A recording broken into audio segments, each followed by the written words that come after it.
Assalamualaikum warahmatullahi wabarakatuh. Perkenalkan, nama saya Samia Dina Rajmatika dari kelas HSB NIM 102200052 nomor 33. Di sini saya akan mereview artikel jurnal yang berjudul tentang hak kekayaan intelektual dan perlindungan merek.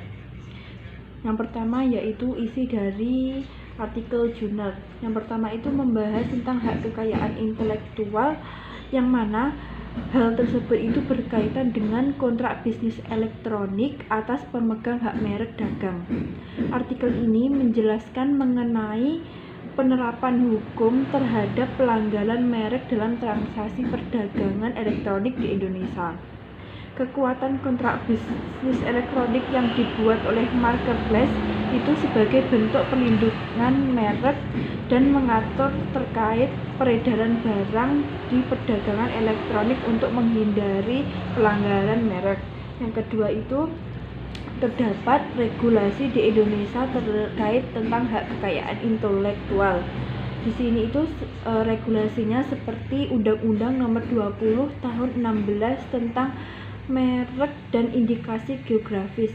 Kemudian Undang-Undang Nomor 19 Tahun 2016 tentang informasi dan transaksi elektronik, dan itu diperjelas lebih lanjut dalam pasal 25 UU ITE dan juga diperkuat lagi pada Undang-Undang Nomor 7 Tahun 2014 tentang perdagangan.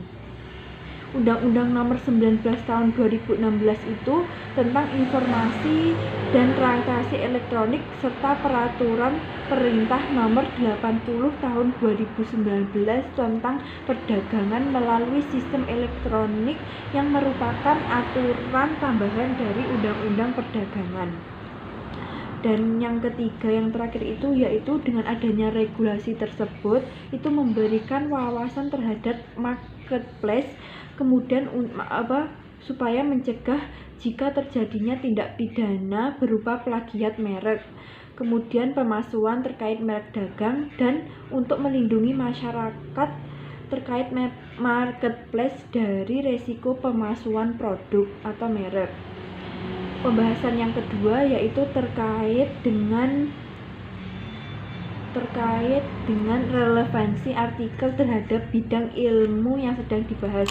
Poin yang pertama yaitu perlunya penerapan hukum terhadap pelanggaran merek dalam transaksi elektronik, dan pemilik merek itu wajib mendaftarkan mereknya supaya tidak ada plagiat. Poin kedua yaitu melakukan pengaturan dan pengontrolan terhadap pengguna merek, khususnya yaitu marketplace, supaya dapat mengurangi terjadinya plagiat, meminimalisir resiko pemalsuan merek. Poin yang ketiga yaitu regulasi terhadap hak kekayaan intelektual itu mempengaruhi kebijakan marketplace di Indonesia. Dan yang poin keempat yaitu perlunya penerapan sanksi, karena pada dasarnya pelanggaran terhadap barang palsu yang beredar di perdagangan elektronik tersebut merupakan tanggung jawab dari pihak penyelenggara sarana perantara, dalam hal ini yaitu pihak marketplace. Poin kelima yaitu dengan adanya regulasi hak kekayaan intelektual, yang mana e-commerce atau marketplace membuat suatu kebijakan dengan mengadakan suatu perjanjian dengan pihak penjual atau reseller. Perjanjian ini disebut sebagai perjanjian marketplace dalam setiap kesepakatan perjanjian atau kontraknya. Dan yang poin terakhir yaitu mekanisme dari kontrak elektronik dalam bisnis perdagangan elektronik itu harus memiliki kekuatan hukum. Jika tidak, maka akibatnya kontrak elektronik tersebut tidak sah. Poin ketiga yaitu evaluasi metodologi dan teknik yang digunakan dalam penelitian ini. Di sini saya menggunakan metode yuridis normatif, yang mana itu mengumpulkan data melalui berdasarkan peraturan perundang-undangan yang ada dan literatur yang ada. Kemudian Poin keempat yaitu tentang evaluasi kesimpulan dan rekomendasi yang diberikan dalam artikel. Di sini kesimpulan yang saya dapat ambil yaitu poin pertama, jika terjadi penjualan barang palsu pada marketplace itu akan menjadi tanggung jawab mereka sebagai penyelenggara sarana perantara. Namun sayangnya pertanggungjawaban itu hampir seluruh pihak marketplace hanya berupa penghapusan laman toko online di marketplace tersebut saja, tanpa adanya pemblokiran terhadap penjualan produk palsu tersebut. Yang poin kedua yaitu tentang keabsahan kontrak elektronik dapat dikatakan sah apabila informasi elektronik tersebut itu menggunakan sistem elektronik yang sudah bersertifikat sebagaimana diatur dalam Undang-Undang ITE.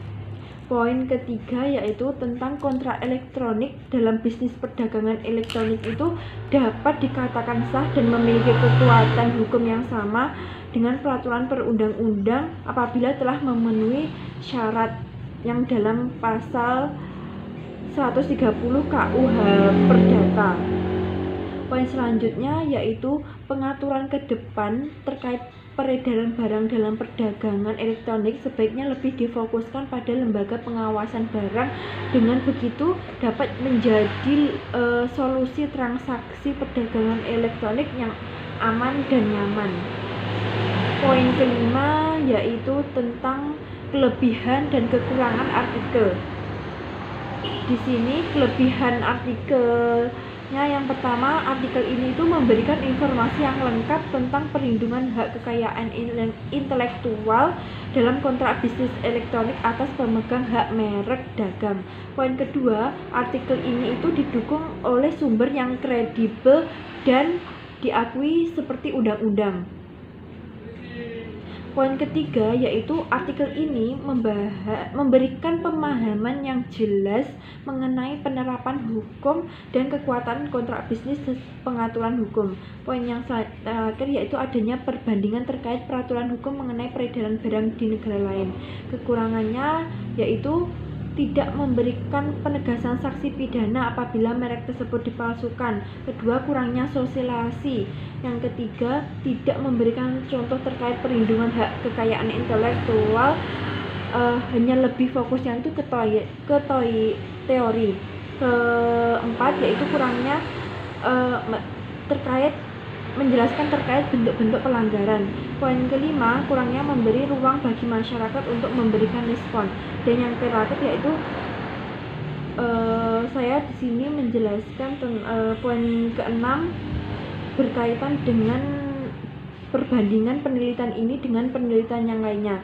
Di sini penelitian saya menggunakan artikel yaitu pelanggaran hak merek yang dilakukan pelaku usaha dalam perdagangan melalui transaksi elektronik e-commerce, yaitu oleh artikel Niru Anita Sinaga. Di sini itu artikelnya membahas tentang pelanggaran merek, yaitu bentuk-bentuk pelanggaran hak merek, perdagangan melalui transaksi elektronik, dan penerapan hukum terhadap pelaku usaha.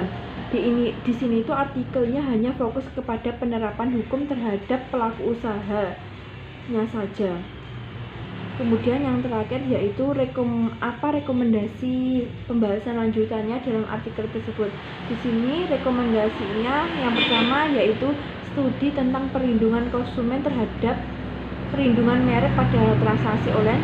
Yang kedua, penelitian tentang pengaruh perlindungan merek pada transaksi elektronik terhadap perekonomian dan masyarakat di Indonesia. Yang ketiga yaitu studi tentang faktor-faktor yang menyebabkan pelanggaran hak merek. Yang keempat, perlunya sanksi dan solusi mengenai perlindungan merek dan transaksi online. Yang kelima yaitu penelitian tentang perlindungan merek pada transaksi online dalam hukum ekonomi Islam. Dan yang terakhir yaitu studi tentang peran pemerintah dalam mengantisipasi terjadinya persaingan usaha tidak jujur. Sekian presentasi yang dapat saya sampaikan. Apabila terdapat kesalahan mohon maaf. Wassalamualaikum warahmatullahi wabarakatuh.